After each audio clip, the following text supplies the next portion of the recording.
কাটিয়ে দেন টানা 7 দিন। না খেয়ে এভাবেই দিনের পর দিন পার করেন ৪৫ বছর বয়সী ভম্বল শীল। একদিন খায় যদি ৩-৪ দিনের মধ্যে আর ওঠে না। শুয়ে থাকলে শুয়েই থাকে, ৫-৭ দিন শুয়ে থাকা পারে।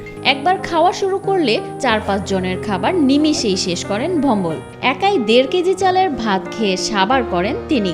৪-৫ দিনের খাওয়ান একবারে খেয়ে শেষ দিয়ে দেয়। ৩-৪ দিনের খাবার খাইতে পারি, খাইলে ৭ দিন পর পানি জল খাইছি ৩৪-৪৪ বছর। শুধু ব্যতিক্রমী খাওয়া বা ঘুমের জন্য বিখ্যাত নয় ভম্বল, গোসলে আছে বিশেষ অস্বাভাবিকতা। সাধারণত মাসের পর মাস গোসল করেন না, আবার একবার গোসলে নামলে পুকুরে পড়ে থাকেন সারাদিন। সকালে শুরু করলে বিকালেও শেষ হয় না তার গোসল। স্নান করতে সকাল ৮টার দিকে নামলো, রাত ১২টা ১টা আর ১০টা নেই, সারাদিন রাইতে স্নান করে। এত সময় ধরে কিভাবে গোসল করেন তা দেখতে প্রায় পুকুর পাড়ে ভিড় করেন সাধারণ মানুষ। মানিকগঞ্জ সদর উপজেলার ভাড়ারিয়া ইউনিয়নের কৃষ্ণপুর গ্রামের অক্ষয় কুমার শীলের ছোট ছেলে ভম্বল শীল। ১৫ বছর বয়স পর্যন্ত স্বাভাবিক বাচ্চাদের মতো স্কুলে যেতেন ভম্বল। এদিকে প্রায় ২৪ বছর ধরে তিনি অস্বাভাবিক জীবনযাপন করছেন বলে জানান পরিবারের সদস্যরা। তার সুষ্ঠু ব্রেন আছে কিনা এটা একমাত্র মালিকই জানে। ১২, ১৪, ১৫ বছর এরকম বয়স তো একটু ভালো দেখছি, স্কুলে গেছে। MA পাশ করার স্বপ্ন থাকলেও নেশার বাজে প্রভাব যেন তার স্বপ্নকে তিলে তিলে শেষ করে দেয়। স্বাভাবিক চাঞ্চল্য হারিয়ে ফেলেন তিনি। দিনের পর দিন পার করেন টিনের জরাজীর্ণ একটি অন্ধকার ঘরে। এই নেশা পানিটা নিয়ে মানুষের চাটে পড়ে খাইয়ে ওর মাথা বিকৃত হয়ে গেছে। লেখাপড়া করছিলাম ক্লাস 4 তুরি, মানে MA পাস তুরি করার আশা ইচ্ছা ছিল, তা আমার উপরে গার্জেনরা দেখে নাই খেয়াল মতো। একটি জামা পরে প্রায় ১ বছর পার করেন ভম্বল। এমনকি গোসলের পর গায়ের জামা কাপড় শরীরেই শুকায় নিয়মিত। কাপড় চোপড় ওই যে একটা পরে থাকে ১ বছর ৬ মাস এরকম।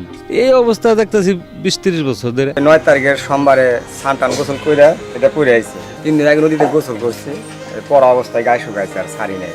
খাওয়া প্রিয় ভম্বলের পছন্দের খাবার দুধ ভাত এবং মাছ মাংস। সবসময় পেট ভরে খেতে পারেন না তিনি। কোনো অনুষ্ঠানের দাওয়াতে গেলেই কেবল পেট ভরে খেতে পারেন। পরপর কয়েক ব্যাচের খাওয়া শেষ হলেও ভম্বল একটানা খেতে থাকেন মন ভরে। আমার ভালো লাগে মাছ ভাত, দুধ ভাত আর মুরগি আর খাসি। বড় দাওয়াতে যদি ২-৪ জন বন্ধু বান্ধব চিনা বসে থাকে ভালো, তারা যাই চাই করে ধাই দেয় খাওয়াইতে একটু পেটটা বেশি।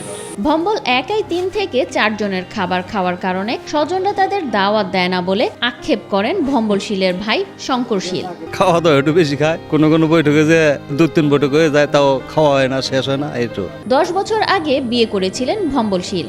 বর্তমানে স্বামীর অসুস্থতার কারণে স্ত্রী থাকেন বাপের বাড়িতে। ১০ বছর ধরে বউ বাপের বাড়ি রয়েছে। ৮-৯ বছর আগে এক বিচার করে ৪ দিন থেকে বউ থাইকে বিচার করে চলে গেছে।